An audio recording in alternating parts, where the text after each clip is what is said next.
So part of the subset of conversation about racism that we were having just off camera was like, okay, can black people be racist, quote unquote, against black people? But, and the answer is no.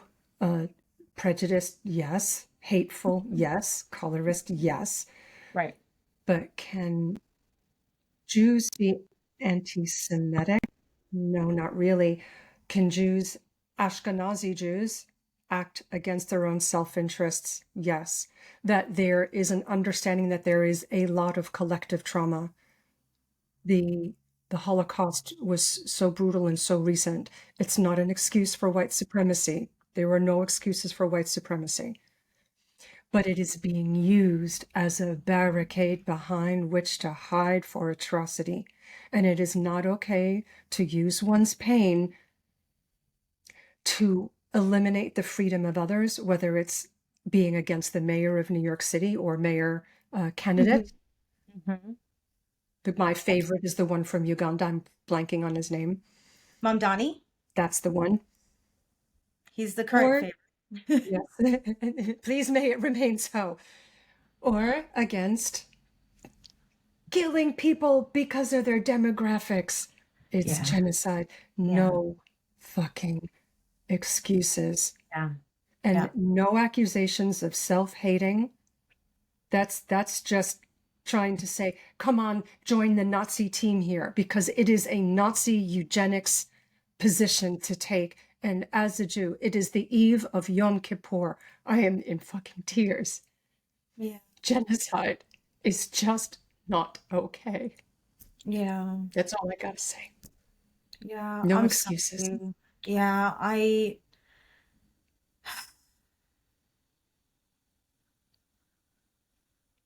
it's very hard these days, and this is normal. And I think people should see this from people who are used to talking about this and professionals who facilitate at high levels this kind of conversation like you do, and people like me who work on the micro level one-on-one to like, listen, we gotta, this is something to feel inside and to be aware of, and I'm having those conversations.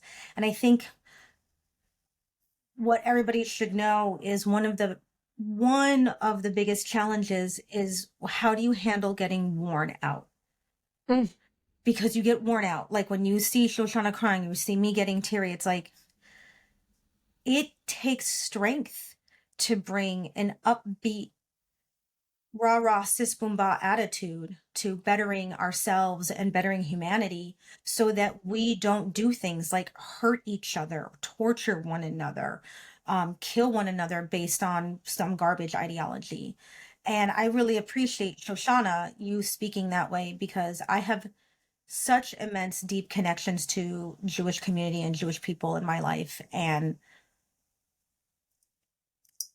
as an ally, I think it's important first that I say I see the anti-Semitism. I don't deny it. I don't pretend it's not there. Um, October 7th, horrific. Like we have to be able to hold multiple truths at once. That is my job as an ally first, is to see the suffering that my friends are talking to me about and the people I care about are talking to me about, and to not argue that, and to not bring in immediately my own reaction. It is just to go, yes, I see it. And I stand against it. Like I'll say it as often as I have to. I will, it's not okay. I want Israel to have its own place in the world. I want Jews to be safe. I want them to practice whatever they like. It's the same across the board, right? That I have for all humanity. But yes, to everything they're experiencing. And then here's the hard part that people seem to have a real difficulty with. All that being true, all that being said, I am not okay with the way the war is being handled. I am not okay with the genocide of innocent people. I am not okay. I don't agree with the Jews who I have heard say, well, fuck it, kill all of them because they're going to grow up to be Jew haters anyway. And I'm like, I'm not okay with any of us handling the generational trauma of being hunted down and being dehumanized. And you are not the only group of people who have dealt with this, by the way. That's the other thing that gets really hard in these conversations, is like, I don't deny that. I'm not even saying that my experience has to be the same. I just know what it is. And I'm still not okay just blanket demolishing people. And this is fucked up, folks. This is real right now. There's a part of me that's so worn out and so worn down from trying to help other people see these complexities that I get to the point that I'm like, well, then just kill them. Just make it easy. Don't starve them to death. If this is the intention, this is where we're going, and you're not going to listen to anybody else in the end. In the end, if that's where it is, stop making us watch you torture them to death. Stop making us watch you lie and starve humans and children and babies. Stop calling the doctors of all colors liars who are there trying to just help humanity. But they won't, Mel, because Right. this is repetition trauma, and they Right. are reproducing Right. camp conditions. Yes. And that's so hard to also not feel a rage against on the outside, watching I going, feel it. I of feel it. It's like, look, course. I am a trauma recovery specialist. I treat individuals who have been tortured. And one of the reasons why we're doing this is because of the mapping between the individual micro level and the macro. And I was raised, as I've said before in different episodes, I was raised to hate Germans and hate anyone from the Middle East that wasn't Israeli and wasn't Jewish. So even Christian Israelis, so no, can't trust them. Okay, that's how I was Yeah. raised. Yeah. I had to make choices, right? Everyone out there has to make choices about who they want to be and what integrity they are in alignment with. There is no excuse for repetition trauma. Understanding, compassion for the feelings, no fucking truck whatsoever with multiplying the pain. Because that's the nature of trauma, to make someone not see the impact of their traumatized defenses on others. Right. And it Right. is just not okay. And a further thing to say, yes, a denazification of Hamas is absolutely necessary. And guess what? A denazification of Israel is probably more necessary, because Israel is clearly the one that's holding more of the bombs and more of the ammo and more of the prisons. And Nazis with institutional power are murderers. Yeah. This is our Yom Kippur special, everybody. Woo. Welcome, Shana Tova. We got that out of our It's, I do feel I want to be careful because I do feel really happy that I have a trusted Jewish friend who I'm close to, who can say these things, because it's nerve-wracking and painful. I don't want anyone to ever think that I'm anti-Semitic, because that would devastate me, and I don't want to contribute behaviors unconsciously. So I'm always checking for that, which is why I do that Sorry ally to thing. interrupt, but here's the double fuck that you're in, okay? Yeah. On the one hand, we're told not to equate Jews with what the Israeli government is doing. Right. On the other hand, Netanyahu is saying the opposite. Yeah. We are doing this on behalf of all Jews. All Jews are obviously are like just crazy talk. Yeah. There is no way a genuine ally of Jews can it's a double fuck clusterfuck catch 22. You can't win. And if you really, and this is my argument, and this is okay for people to get crazy about, if you really are a Jewish ally, you will also be concerned about how easily this makes it to radicalize other people. I'm sorry, did you mean an ally of Jews or a Jewish ally of BIPOC? I'm sorry. I mean, if I'm an ally, if I'm claiming allyship of Jewish friends, right, where I'm like, I will protect you, I will call out truth, and I will throw my body in front of you if I need to, right, like to protect you, which I would. You can't say that and also not be concerned about what this kind of behavior from the IDF sets up for my Jewish friends around the world in terms of their levels of safety and the radicalization that will be easier to indoctrinate others in, because what I need people to understand, what I want people desperately to understand, is when you radicalize or you go fundamental in any religious belief, it no longer matters what religion you're talking about. Or You are political now, leaning. yeah, it just, you are now in a whole other dimension of humanity that no one with any rational sense can reach you. Yep. It doesn't matter. Stop saying Muslim radicals and Jewish. That's trash. That's garbage. Those are cover stories for what's Yeah. actually happening. The sickness, the illness. And every time I mention emotional wellness in our own country or what we see around the world, and people go, well, it can't just because people are emotionally unwell. And I'm like, do you think people shoot up schools because they're happy? Like, do you need it to be that? I get that there's complexity. I get that there's history. I get all that shit. This is not how people would resolve those complexities if they were okay inside. It's just not. It's not. And, stitching back to the general theme of the podcast, why is it only young white men who are shooting up schools?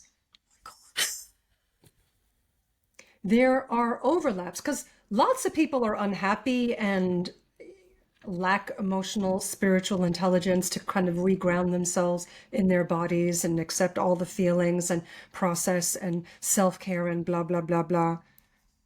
But you don't, honestly, and I've seen it said many, many times before, America is extremely very lucky that for all the lax gun laws in the States, there hasn't already been even more of an insurrection. American Indian movement, God bless you, so to speak. That may not, I genuinely bless you. Mm-hmm. That was in the 70s. I know and that's the thing, is that when we drop these little references, we've been here. This is the thing that adds to exhaustion as a professional in this realm of any kind, any kind of self-examination when it comes to racism. It's exhausting because people are so resistant to seeing how it plays a part, to even acknowledging it. Like, why is it mostly white Jews, Ashkenazi presenting, who are like, no, we gotta, or I'm confused, or or I don't understand why it's called genocide, and all the other Jews of color and people of color are like, the Palestine. I mean, for somebody, and I'm not gonna say Jewish because I'm tired of the mislabeling, for an ill individual to be so embedded in their trauma, Mm-hmm. to be Mm-hmm. able to look at an infant Mm.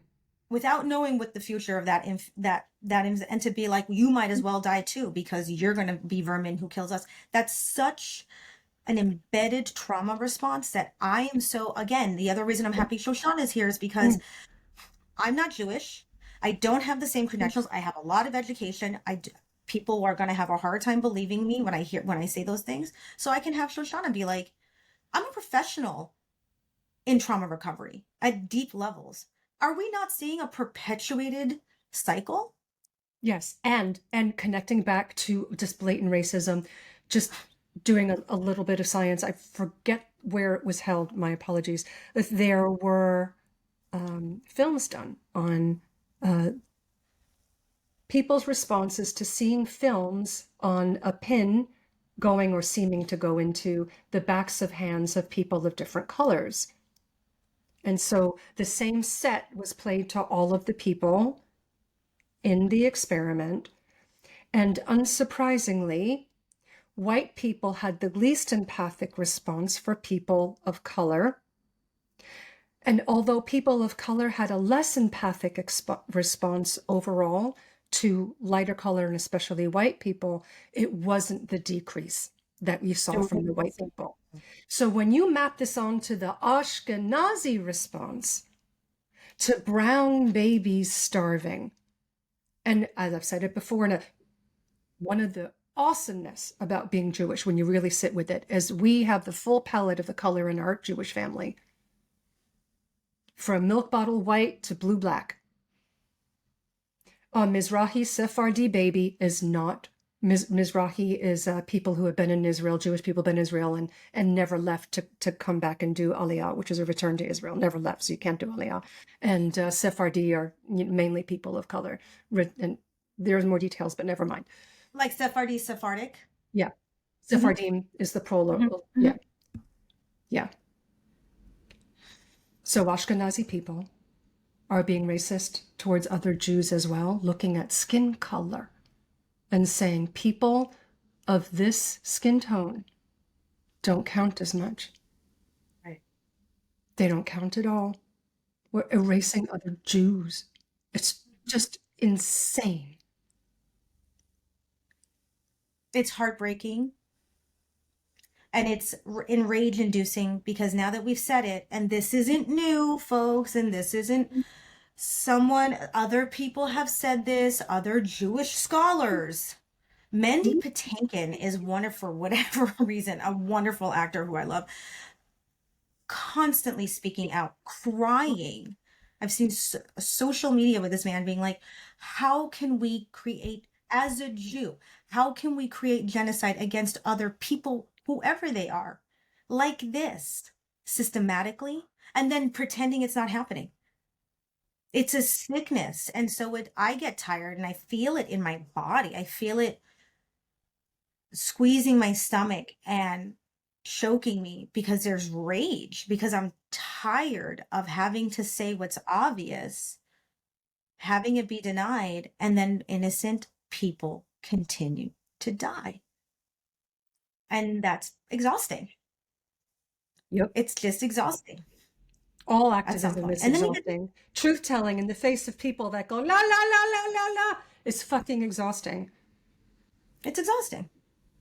And this is where I want everyone who hits that point to say, I have a choice. I can either go, this is exhausting and there's no point, or you can take a deep breath, step away, re-nourish, and remember that there's going to be a point where you're able to go forward again, and that you have to meet that. You have, it's not a choice. It's not like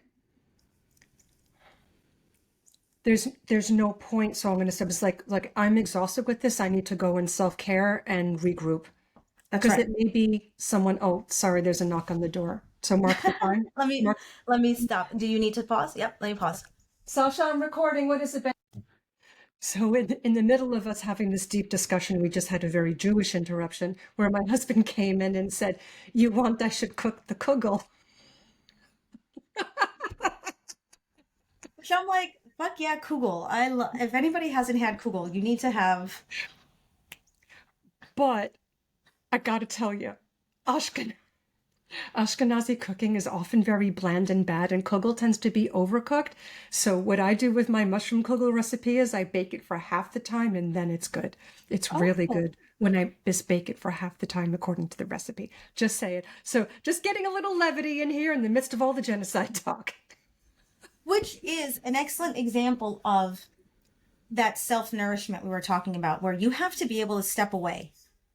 Say to your husband, oh yeah, babe, I'd love the kugel. And not be like, I can't even think about the kugel. When people get to, like, I need people to really stick with me on this, because that's falling apart and getting useless. When people are like, I'm so devastated by the state of the world that I can't even brush my teeth. Please step to the side, because you have become part of the useless. Fix yourself. Ask for help to get fixed. Because if you want to be part of the light, if you use the language as I want to be a light worker, I want to be part of the light, I want to be part of the movement, I want to be an ally, I want to eradicate the racism within me and others, then you're going to hit those moments where you are useless. I do too. And self-care isn't about just taking care of myself. Then self-care becomes the necessary fuel to go forward, carrying the light I want to help others, not just myself. So with a teeny little caveat, sorry. Yes, please. With a teeny little caveat that often the triggers for that uselessness means that we have overlooked when we were already beginning to get overwhelmed.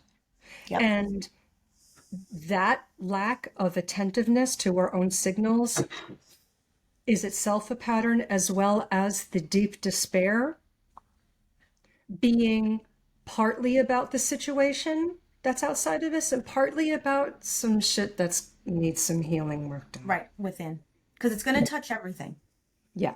It's going to touch it's and this is why it's really important. I think with this episode today, I would really like to direct people to the YouTube channel, and I'm going to link it because we have somatic breath work there. We have tools that you have to start practicing on with a basic level if you're not already, so that you can help your body manage the experience of that kind of exhaustion, and also identifying the bigotry within yourself. Mhm. And that's Mhm. really hard. All of this is hard. And I was talking to a girlfriend the other day who we will eventually have on because she would love her. Activist woman, white woke woman. And she was like, you know how you have a thought? She was like, I heard this recently and it matches up pretty well. You know how you have a thought, like a nasty one, and you go, ooh, what was that? And she was said, I learned in that moment, a way to frame that experience is that first thought, that first reaction you may have to somebody that you find unsavory within yourself is something often taught to you, programmed. And that the secondary thought that's like, oh, what the fuck was that? Ew. Let's work on that, is your true self. And I was so happy she had that. And I was like, great. Now what do you do when you're talking to somebody who's like, I have thoughts? Or they don't even have that yet, because you have to position yourself as an observer of your own mind. And I Mhm. think many people still find that to be a novel idea when many of us take that for granted. And that's where we're missing the mark a lot in this work. You have to remember, folks, that your true self is the observer of your thoughts, not the thoughts themselves. And when you practice creating that perspective and distance, you will have more power. And I love that you're talking about this, Mel, because it segues very neatly into spirituality. That there were these paradoxes. There's nothing to fix, and there's shit tons to fix. And that that not us, that observational position is deeply, deeply connected to our innate inner wisdom, our innate inner goodness, our innate intactness. And that is ultimately where we draw our strength from. Yeah. Yeah. It is so often what people in different organized religions pay lip service to. Mm. Be good, have compassion. That's what they all say on the surface. So for everybody who's in an organized religion, it's for you to really do the work to make sure you're living by the best edicts, the ones that bring you closer to humanity, not the ones that push that farther away. Right, which circles back to what we were starting with earlier. It's like drop the adjectives and qualifiers. If you're a fundamentalist, you're a fundamentalist. If you're an extremist, you're an extremist. It doesn't matter what the Period. word was before that to qualify it and of. And with that, is it okay to draw this Yom Kippur special edition to a close? I think so. Or I begin to do the closure? No, I think it's okay to close. I just don't want, I want people to understand that it's also still, I mean, how appropriate for Yom Kippur for us to be doing the internal inventory of what we need to atone for, right? And please remember that you don't have to be part of any religious organization to embody those ideals. I just practiced Yom Kippur with my dear friend this today. And this isn't just a criticism and attack on everybody else. This isn't a vulnerable revealing of sometimes you're going to hear most of the time are really like upbeat, like, let's do this because that's how we want it to go. But it's hard watching another school shooting. It's hard. Why, and we don't even have good language for it. When I say it's hard, it's exhausting, it's devastating, but it's also not anything I have influence over directly. So I have to somehow ignore it, compartmentalize it, get it away from me, and move on. And when you start thinking about how much of humanity is suffering needlessly in that way, that's the overwhelm. So I think that I'm happy to close. I just don't want people to think that on your Yom Kippur, especially if we're speaking directly to Jews, that you aren't allowed to have joy. I want you to have joy also in this holiday Yom season. Kippur is not joyful, but itself. Okay, Rosh so Hashanah, yes. Yom Kippur, no.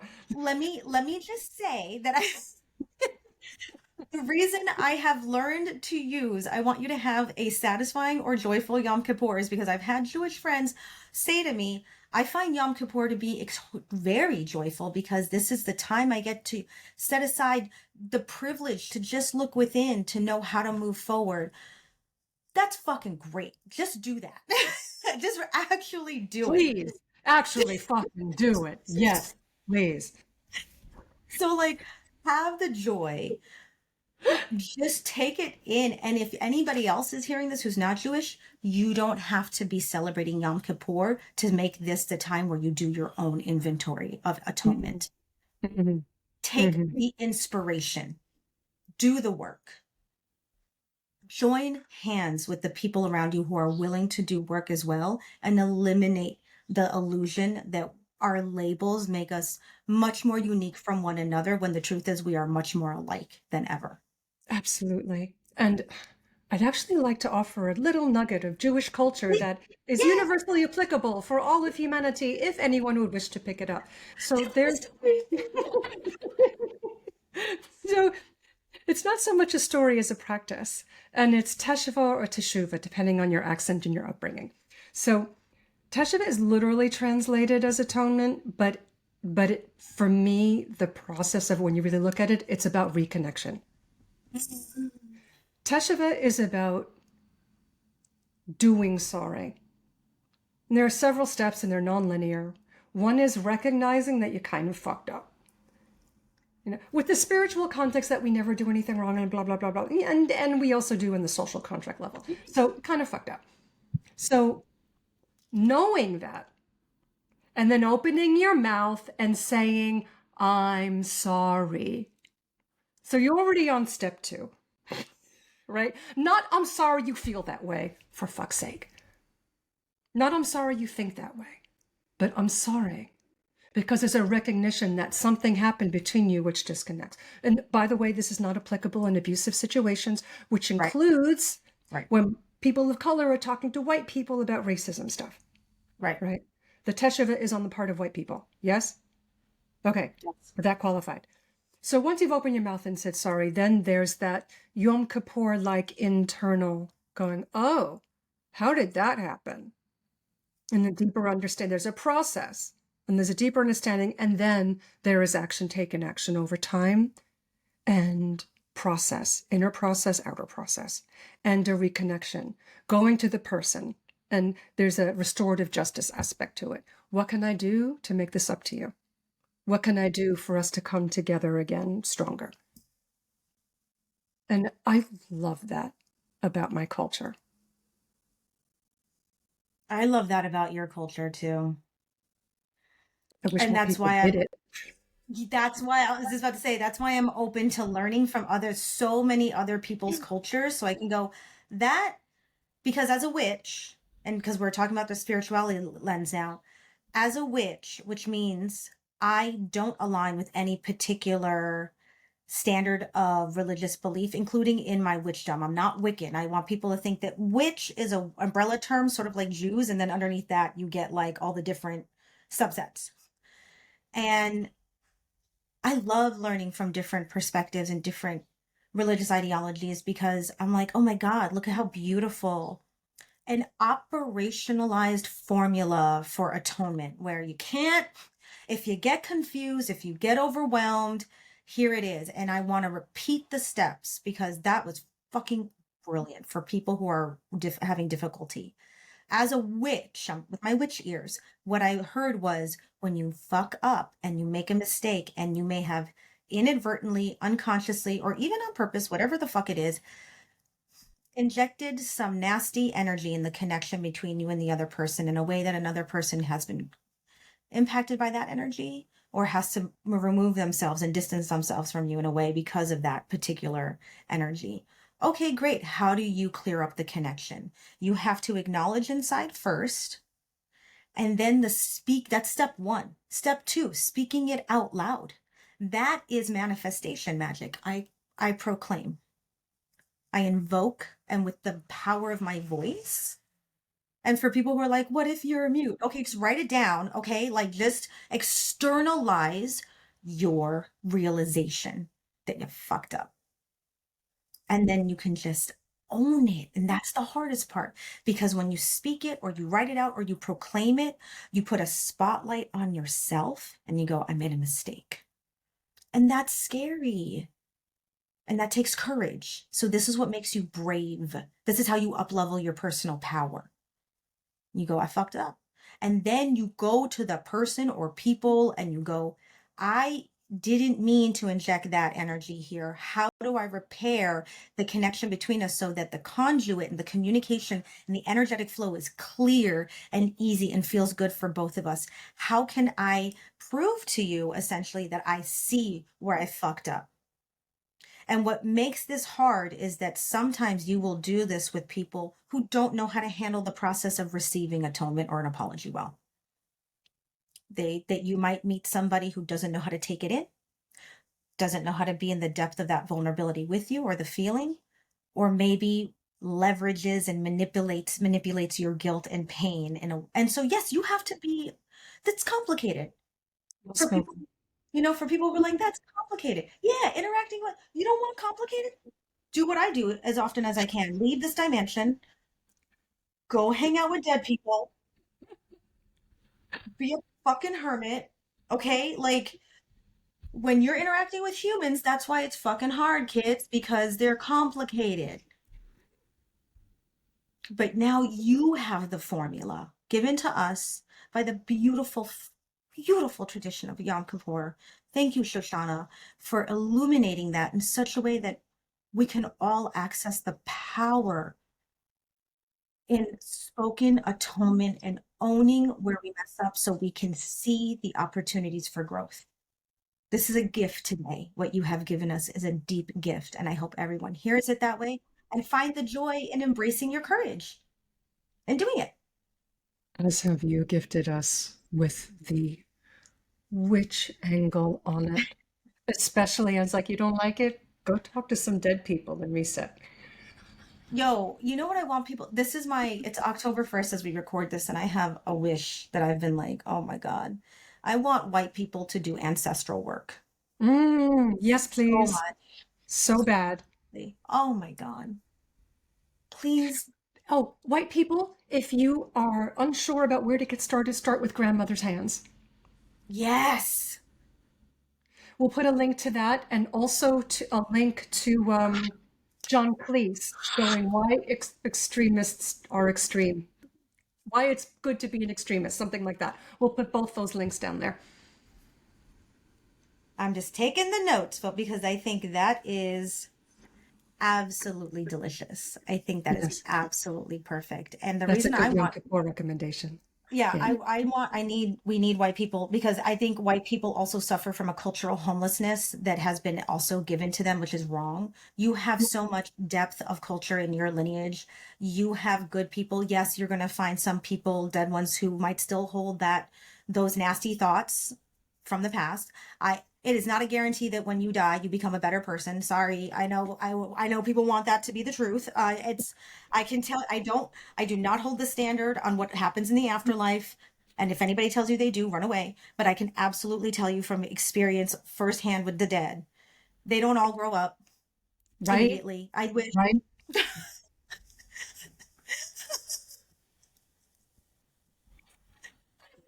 The We beam have of dead light. story time, like dead people story time. It's like an interlude in our podcast.